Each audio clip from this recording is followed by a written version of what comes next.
تیرے ارادے میں کیا جانوں؟ اے اللہ تو سب جانتا ہے کہ میں ایسی بات نہیں کر سکتا.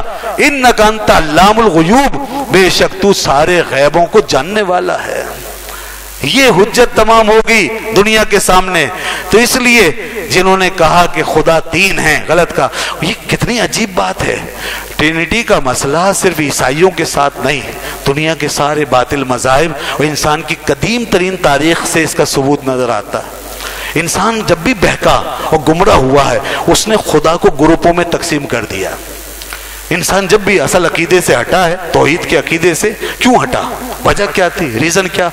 انسان اپنے قیاس، اپنے فہم، اپنے ادراک سے کام لینے لگتا ہے. جس طرح کہ خود ایک معاشرے میں رہتا ہے اور تین افراد کے خاندان سے اپنا گھر شروع کرتا ہے، ماں، باپ اور ایک اولاد. اسی طور پر اس نے خدا کے لیے یہ سمجھ لیا ہمیشہ کہ خدا بھی اسی طرح خاندانوں میں ہے، اور کم سے کم اس کے لیے تین کا ہونا ضروری ہے، کیونکہ ایک باپ ہوگا، ایک ماں ہوگی اور ایک بیٹا ہوگا. اس طرح انہوں نے تین خدا ضرور بنائے ہیں اپنے خاندانی نظام پہ قیاس کرتے ہوئے. چنانچہ عیسائیوں کے اس عقیدے کو تو تثلیث کہتے ہیں، اور ہندوؤں میں جو تین خداؤں کا تصور ہے وہ تری مورتی کہلاتا ہے. تری مورتی کے اندر انہوں نے وشنو، شیو اور شیوا، برہما، وشنو اور شیو، برہما، وشنو اور شیو، یہ تین خدا ہیں جو ہندوؤں نے اختیار کیے ہیں. اس کے علاوہ ان کے ماتحت ذیلی خدا بہت سارے ہیں. پھر شاخیں نکلی ہیں، پھر خاندان بنے ہیں، پھر کروڑوں دیوی اور دیوتاؤں کے سلسلے، وہ ایک الگ چیز. بنیادی طور پہ اوپر جا کے وہ سب تین کے اندر مرج ہو جاتے ہیں، برہما، وشنو اور شیو. اسی طریقے سے سومیری ایک قدیم تہذیب ہے عراقیوں کی، اس کے اندر بھی تین خداؤں کا تصور آتا ہے. انہوں نے خدا مثال کے طور انا، انلل اور انکی، اس طرح انہوں نے تین خداؤں کو فرض کیا ہوا تھا. وہ بھی تین خداؤں کی پوجا کرتے تھے. اسی طریقے سے بابل کی تثلیث کے اندر بھی تین خداؤں کا ذکر ملتا ہے. انہوں نے انو اور بال اور آیا کے نام سے تین خدا بنا رکھے تھے بابل کی قدیم تاریخ کے اندر، اسلام سے پہلے وہاں بھی تین خدا. اسی طریقے سے یونان کے اندر، یونانی اساطیر کے اندر بھی تین خداؤں کا ذکر ملتا ہے، زیس، پوسیڈون اور پلوٹو. یہ سب دیکھیے آپ دنیا کی تاریخ، تو یہ ثلاثہ تین خداؤں کے ساتھ چلی آ رہی ہے.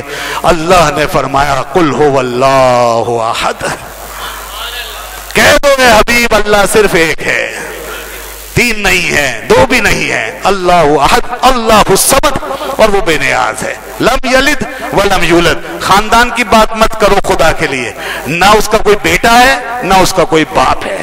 یہ سورہ اخلاص پوری دنیا کی تاریخ کو سامنے رکھ کر سب کو یہ حقیقت بتا رہی ہے کہ تم نے جو کچھ سمجھا خدا کے بارے میں غلط سمجھا، اور جو کچھ محمد مصطفیٰ نے کہا ہے اور جو ہم نے ان سے کہلوایا وہی برحق ہے. یہی توحید ہے. وَلَمْ يَكُنْ لَهُ كُفُوًا أَحَدٌ. تو یہ بات بار بار قرآن بیان کرتا ہے، خدا ایک ہے، وحدہ لا شریک ہے. اس عقیدے پہ اگر آج کوئی کھڑا ہے تو صرف مسلمان کھڑا ہے. اسی کا کلمہ ہے لا الہ الا اللہ محمد الرسول اللہ. وآخر دعوانا الحمدللہ رب العالمین.